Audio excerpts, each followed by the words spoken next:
이준석 대표는 보수 진영에서만 활동을 했었기 때문에 네. 보수 진영의 어떤 일사불란한 거에서 좀 익숙한 것 같습니다. 빨리 정책을 발표하면은 그게 빨리빨리 움직이고 신속하게 움직이고 그런데 지금 보시면은 여기 합당이 됐을 때 더불어민주당 출신 분들이잖아요. 이분들은 토론과 수기와 절차를 되게 중시하게 되거든요. 네. 그러니까 이 부분에서 엇박자가 나기 때문에 이준석 대표가 지금 많이 당황스러워하고 있는 부분이 있기 때문에 그러니까 개혁신당으로 통합을 한 효과가 이준석 대표 측에는 전혀 없고 오히려 지금 마이너스가 되고 있다. 반면에 뭐 이낙연 대표와의 합당을 통해서 호남으로 확장되는 것도 아니고 네. 중도 확장이 있는 것도 아니고 오히려 민주당 색이 강화되는 것처럼 보이면서 향후에 이제 국민의힘에 이탈하는 의원들이 들어올 명분도 사실 많이 없어진 측면도 있고요. 이낙연, 이준석의 전면전 조짐입니다. 사진에서도 느껴지는 게 두 사람 사이 뭔가 큰 벽이 있는 듯한 아주 멀게 지금 찍혔죠. 서로 딴 데를 보고 있습니다. 바로 옆자리인데 이렇게나 멀게 느껴질 수 있는 것이냐. 다음 기사 이어서 보겠습니다.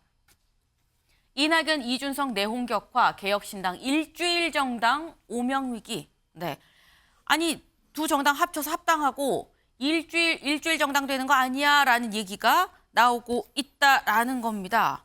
사실 오늘 조간을 좀 꼼꼼하게 보시는 분들은 아니, 어디는 열흘 만에 뭐 어디는 일주일 얘기가 막 또 달라요. 근데 그도 그럴 게 언제부터 갈등이 시작이고 언제가 갈등이 최종 폭발했다라고 딱 포인트를 잡을 수 없게 계속 뭔가 좀 내재돼 왔다가 뭔가 이제 수면 위로 올라온 그런 느낌이 있기 때문입니다. 다만 좀 뭔가 언젠가는 뭔가 충돌이 있을 것 같긴 한데 이렇게 빨리 등장할 줄은 몰랐다라는 분도 있어요. 주원규 위원님. 네. 예상하셨습니까? 예상은 했는데 조금 이준석 대표가 좀 당황하게 느껴지는 것 같아요. 이준석 지금 대표가 당황했다. 예, 긴급 기자회견을 했다가 취소하는 부분도 그렇고 네. 세 가지 요구를 했는데 그게 잘 받아들여지지 않았던 부분도 그런 게 왜 그러냐면은 이준석 대표는 자신이 그립감을 가지고 이 개혁신당은 어찌 보면 수도권에서 승부를 걸어야 된다라고 확신한 것 같아요. 네. 왜냐하면 이낙연 전 대표가 이제 대표인데 이낙연 대표가 호남에서 뭔가 바람몰이를 할 거라고 생각했는데 예상만큼은 나오지 않고 있거든요. 그리고 또 하나는 이준석 대표는 보수 진영에서만 활동을 했었기 때문에 네. 보수 진영의 어떤 일사불란한 거에서 좀 익숙한 것 같습니다. 빨리 정책을 발표하면은 그게 빨리빨리 움직이고 신속하게 움직이고 그런데 지금 보시면은 여기 합당이 됐을 때 더불어민주당 출신 분들이잖아요. 이분들은 토론과 수기와 절차를 되게 중시하게 되거든요. 네. 그러니까 이 부분에서 엇박자가 나기 때문에 이준석 대표가 지금 많이 당황스러워하고 있는 부분이 있기 때문에 어차피 이거는 예견된 어떤 내용이라고 생각합니다. 네. 사실 지금 8시 50분을 지나가고 있죠. 8시부터 지금 개혁신당 최고위가 열리고 있는 상황입니다. 지금 보시는 바로 저 모습이 오늘 오전 8시에 두 사람 최고위를 하러 만난 모습인데 넥타이 색깔을 좀 볼까요? 넥타이가 이준석 대표는 주황색입니다. 그런데 이낙연 대표는 주황색과 남색이 섞인 넥타이입니다. 아직 최고위 결과는 나오지 않았어요. 다만 두 사람의 넥타이 색깔이 좀 다릅니다. 오늘 안에서 어떤 얘기들이 오갈 것인지는 알 수 없습니다만 일단 저희 넥타이 색깔만 모두 발언으로 해서 좀 봤는데 두 사람이 지금 이게 치열하게 부딪히는 그 한가운데 있는 사람이 있죠. 배복주 전 정의당 부대표입니다. 대체 무슨 일인 건지 일단 목소리 먼저 들어보고 오시죠. 저는 만약 배복주라는 분이 비례대표 국회의원이 되고 싶으시다고 하면은 개혁신당에 입당해가지고 그것에 도전하는 것이 굉장한 무리수라는 것을 저라면 그렇게 생각할 겁니다. 절대 우리는 배복주 씨를 보호하거나 배복주 씨 같이 가야 된다고 생각하는 사람 아무도 없습니다. 일단 몰라요, 배복주 씨가 누군지도. 그냥 어떤 문제든지 문제가 있는 사람을 처벌하거나 배제하려면 절차대로 해야 민주주의죠. 전작년 시위를 주도한 사람이 이렇게 얘기하는데 그것도 사실관계가 뭐 확정이 돼야 이런 증거가 있으면 우리가 대책을 세워서 처리하면 되잖아요. 그럼 옛날에 이준석 대표 윤석열 정당에서 몰아낸 거가 뭐가 다릅니까? 그게? 배복주 얘기가 나왔습니다. 배복주 전 정의당 부대표 얘기가 계속 나오고 있습니다. 대체 누군데 입당하는 거 놓고 지금 대표끼리 이렇게 얘기가 나오는 거야, 싸우는 거야? 배복주 전 정의당 부대표, 네. 장애여성인권운동단체를 창립을 했습니다. 네. 그리고 국가인권위원회 했었고요. 정의당 전 부대표라고 지금 저희가 계속 소개를 하고 있죠. 박경석 전장현 전국 장애인 차별철폐연대 대표의 배우자입니다. 저희가 한창 그 지하철 전장현의 어떤 지하철 시위 관련해서 등장했었던 박경석 대표의 배우자가 배복주 전 정의당 부대표다라는 거죠. 근데 이 배복주 전 부대표가 개혁신당에 입당을 하는데 이준석 대표는 안 된다라고 얘기를 하는 거고, 이낙연 대표 쪽에서는 아니 그게 그렇게 딱 안 된다고 무자르듯 할 수 있는 게 아니지 않느냐, 절차를 좀 지켜야 된다라고 얘기를 했는데, 본인 관련 논란이 되니까 본인도 입장을 밝혔어요. SNS에 뭐라고 올렸느냐. 배복주는 박경석의 배우자니 둘이 똑같다는 식의 주장은 정치적 연좌제 아니냐라고 얘기를 했습니다. 근데 이 글이 올라오고 이준석 대표도 또 글을 올렸습니다. 그냥 단순히 연좌제가 아니라 본인이 전장현의 간부를 맡고 있지 않았느냐. 전장현의 핵심 간부가 뜻하는 바를 펼치기 어려운 개혁신당에 입당을 한다는데 상식적인 수준에서 이해하기 어렵다라고 얘기를 했습니다.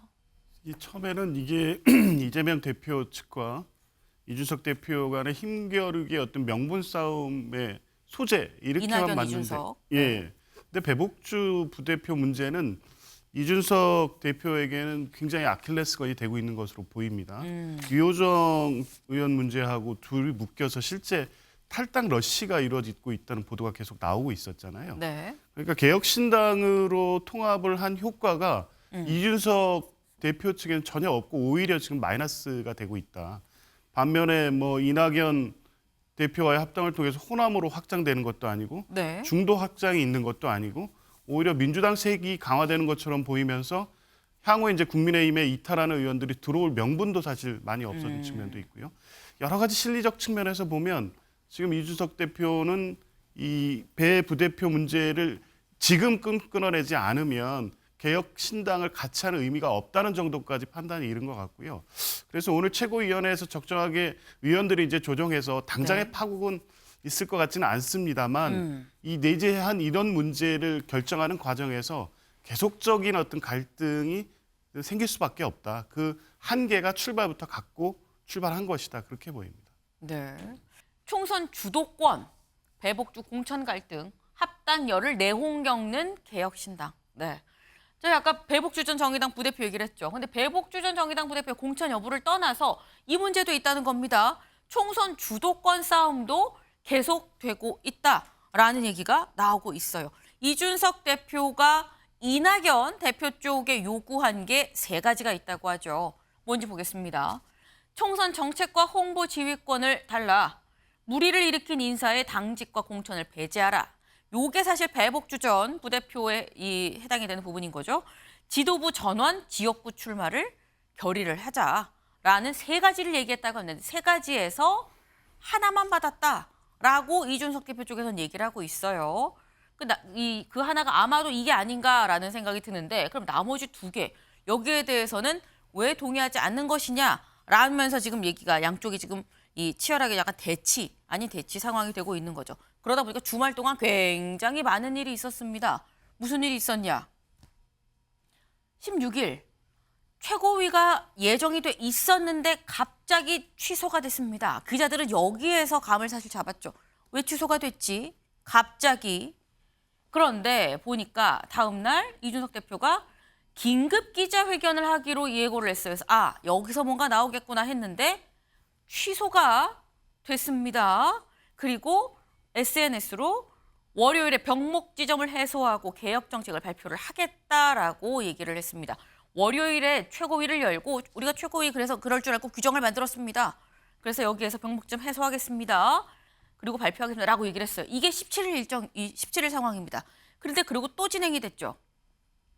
18일인 어제 김종민 최고위원이 또 기자회견을 열었습니다. 아까 저희가 본 김종민 의원의 그 얘기가 또 거기서 나온 거고, 이 이후에 김용남 공동정책위원장이 아니 왜 또 기자회견을 왜 하는 거냐라고 또 반박을 했어요.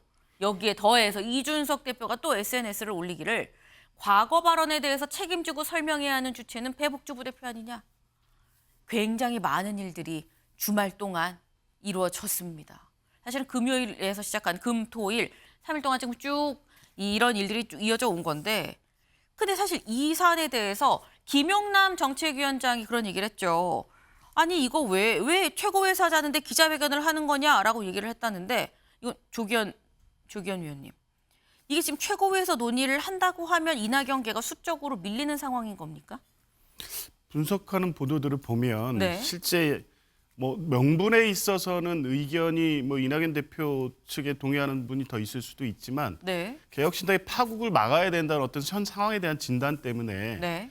이준석 대표 쪽으로 좀 기운 게 아닌가 이런 의견들이 좀 많은 것 같습니다. 그리고 실제 어쨌든 이 통합을 한 입장에서는 뭐 원칙과 상식 측의 의원들이 있고 이낙연 대표 측이 있고 또 정의당 출신들이 있긴 한데 어찌됐든 현재 시점에서 이렇게 갈등 양상이 계속되는 것은 통합의 의미를 퇴색할 뿐만 아니라 이번 총선에서 실제 의미 있는 3당으로 자리 잡기가 어렵다는 결론으로 이어질 수 있기 때문에 네. 수습하는 방식으로 갈 수밖에 없는 최고위가 되지 않을까 싶고요. 물론 그렇다고 해서 오늘 수습된다고 해서 지금 이준석 대표 요구하는 사항들이 그대로 관철이 돼서 네. 개혁신당이 그 방향으로 갈 것이냐 이것은 또 쉽지는 않아 보이긴 합니다만 어쨌든 최고위는 이 최고위원 내 지도부 간의 갈등을 수습하는 방향으로 정리하려고 하지 않을까 그렇게 봅니다. 네.